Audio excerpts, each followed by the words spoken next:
C'est bon.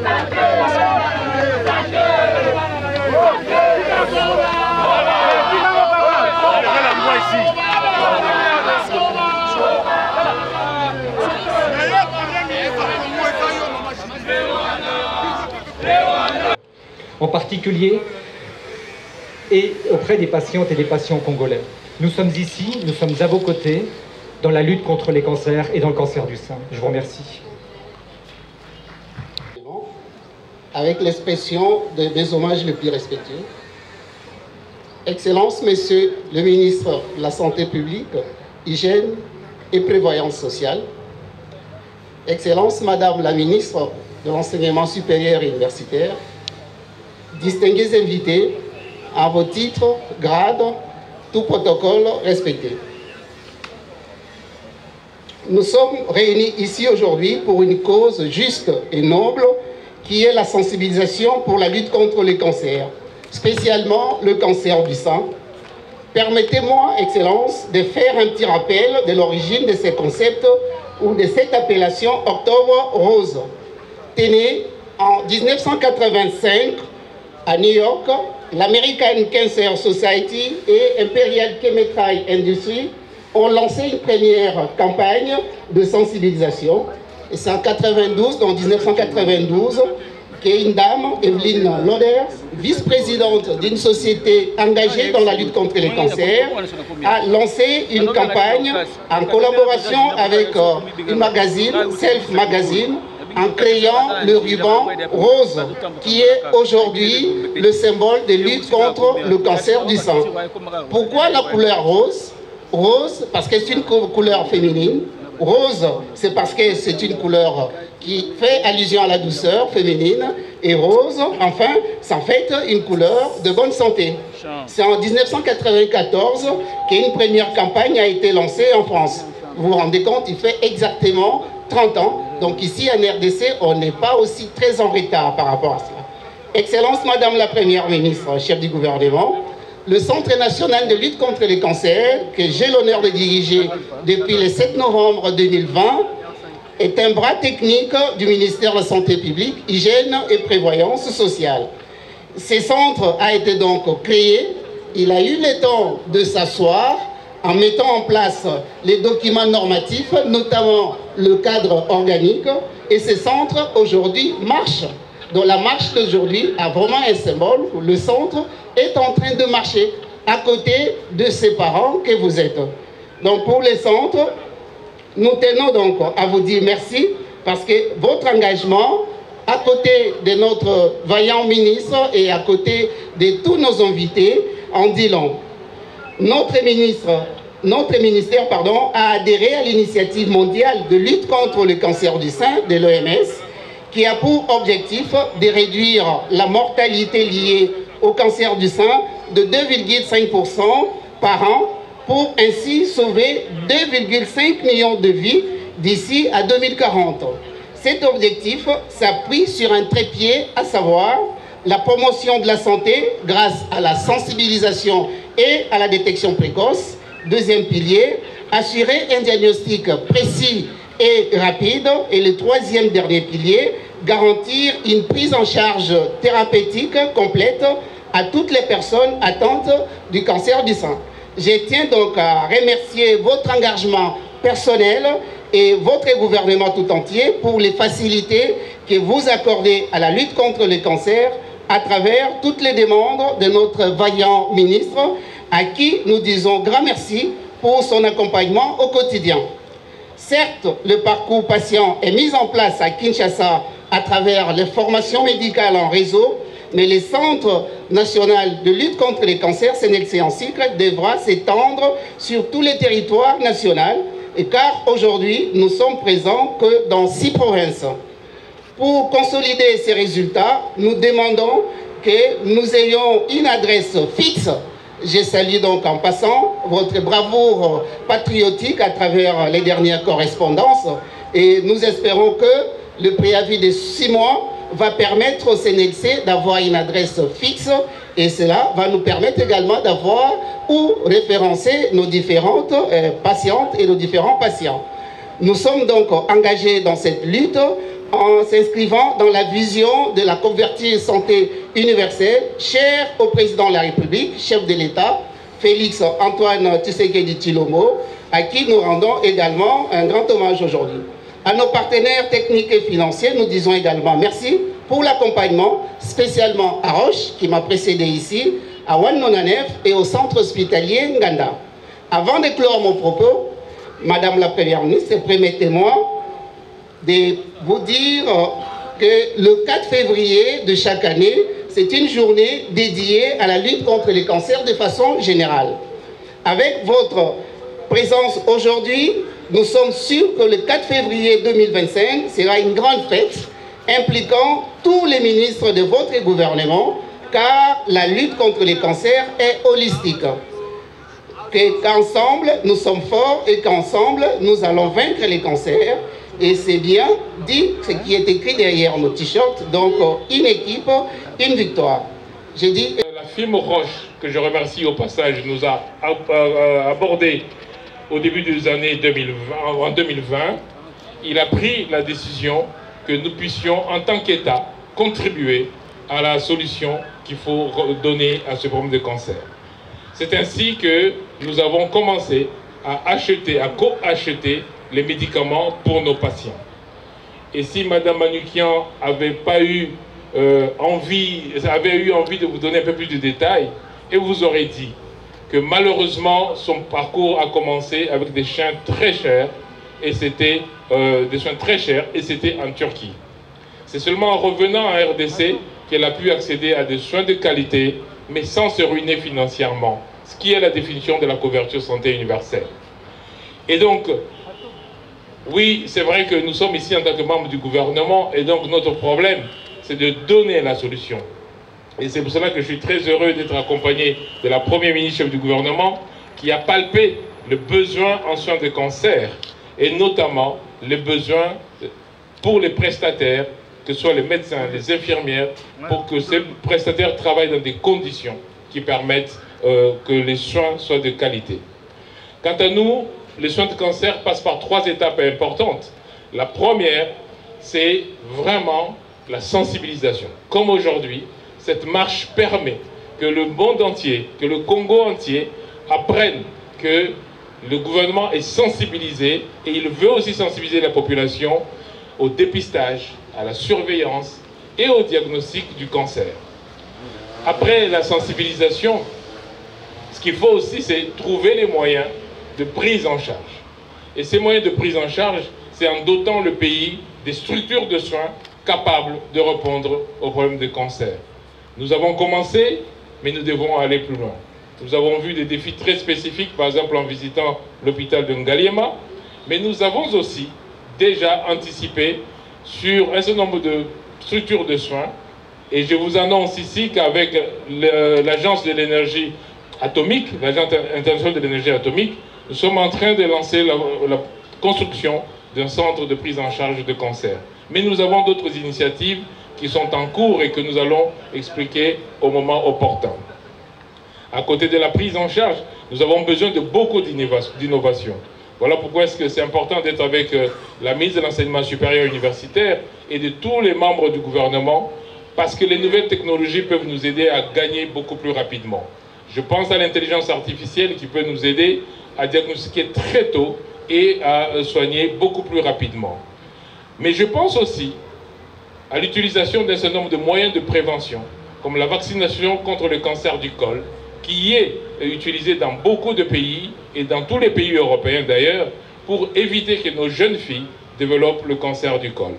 Et donc, tous ces moyens doivent nous permettre, en tant que gouvernement, de répondre à cette question cruciale qui est comment prendre en charge nos patients qui sont atteints de cancer. Voilà pourquoi est-ce que, dans le cas de la couverture santé universelle, après, bien sûr, le paquet de soins que nous avons donné aux mamans enceintes qui doivent accoucher, qui on appelle la gratuité de la maternité, nous allons généraliser un premier paquet de base qui, lui, prendra les maladies qui nous touchent le plus souvent, c'est-à-dire les maladies infectieuses. Mais, vu l'évolution du cancer et des maladies chroniques, il n'est pas possible de penser qu'on puisse ne pas intégrer les autres pathologies chroniques, dont le cancer, au moins dans sa partie prise en charge, dans sa partie diagnostic et prise en charge dans le paquet qu'on va mettre en place. Donc j'espère que cette marche va nous sensibiliser davantage en tant que population, mais va surtout nous responsabiliser davantage en tant que gouvernement pour répondre aux besoins de nos populations qui souffrent de cancer. Je vous remercie. Il y a aussi tout ce qui devrait être fait pour le dépistage.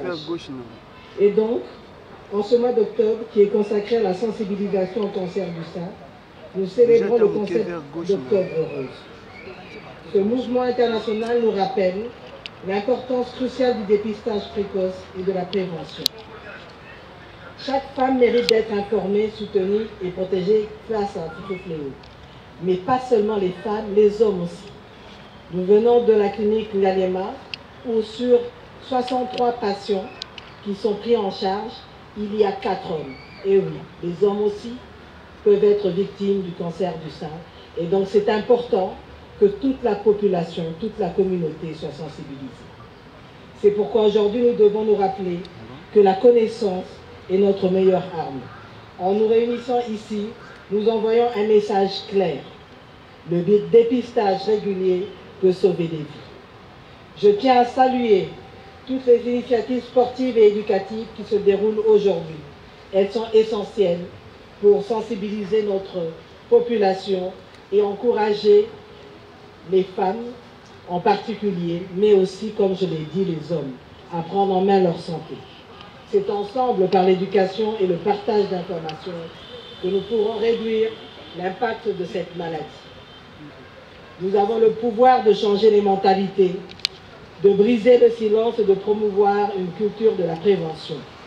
En ce jour, engageons-nous à être des ambassadeurs de cette cause, à parler du dépistage et à encourager nos mères, nos sœurs et amis, mais aussi nos pères et nos frères, à faire de leur santé une priorité.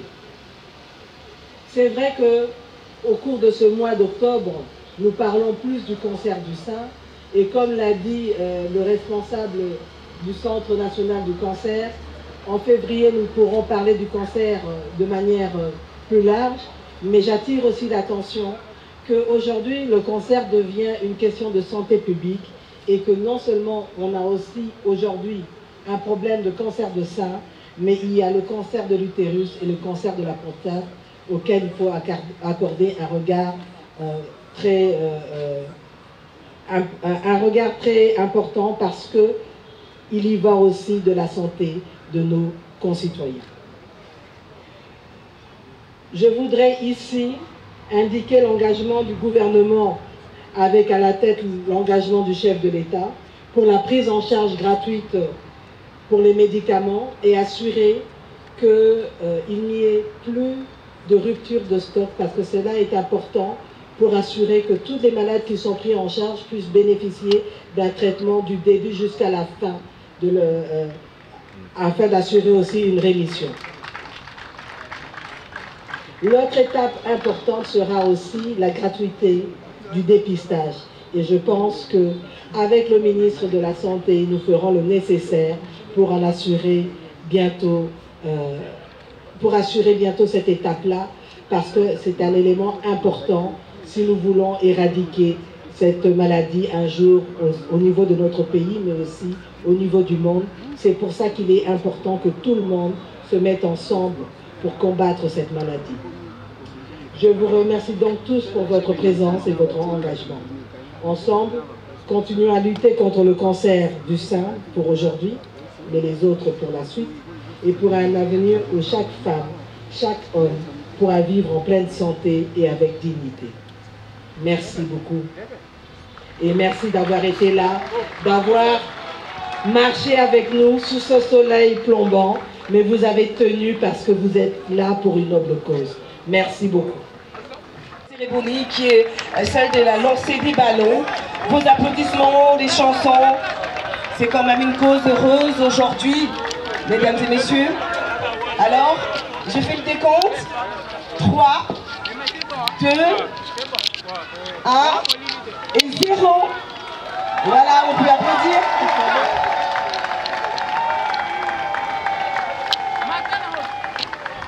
Merci beaucoup. Merci beaucoup, très chères autorités. Cette cérémonie est finalement terminée. Le Vote papa.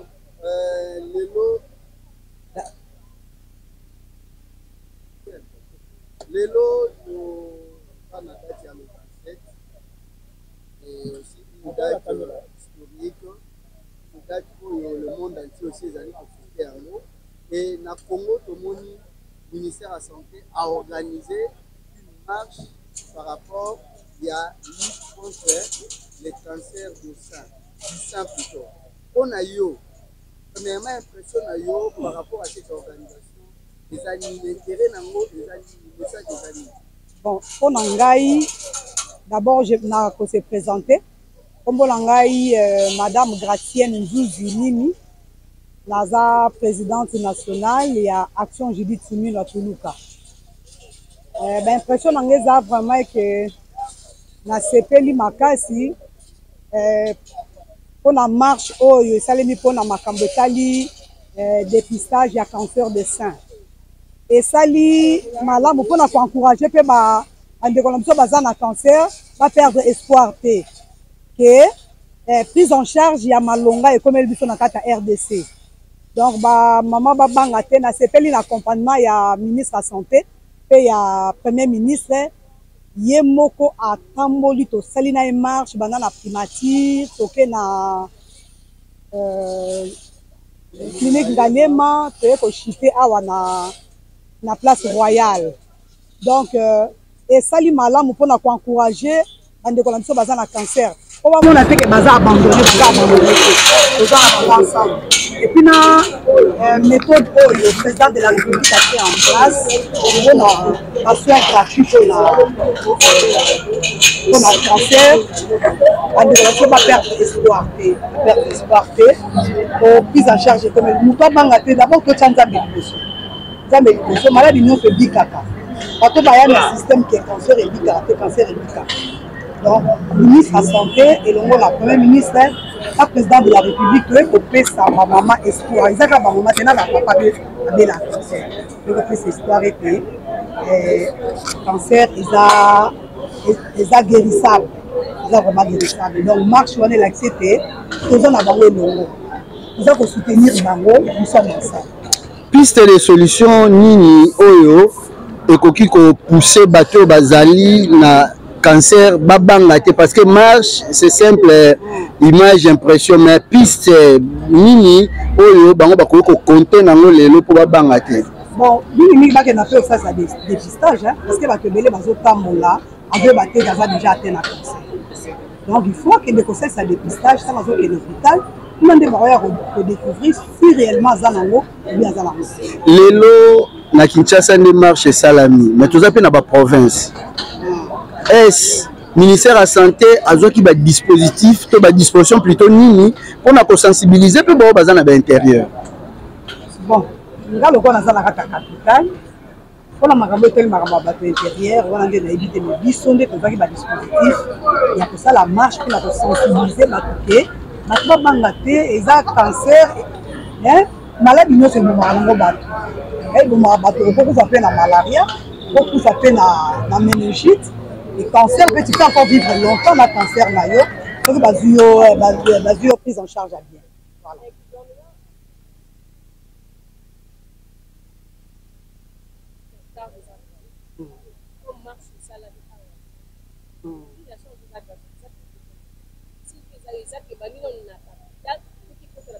Non, ndenge bandi na rata capitale, c'est que ça sur toute l'étendue du territoire national. Et ça partout, ça na Kinshasa parce que les Congolais ont la dépistage, ont prise en charge. Bazara na Kinte, baza partout na la République démocratique du Congo. Les Congolais va retenir et tout ça na gouvernement responsable. Voilà.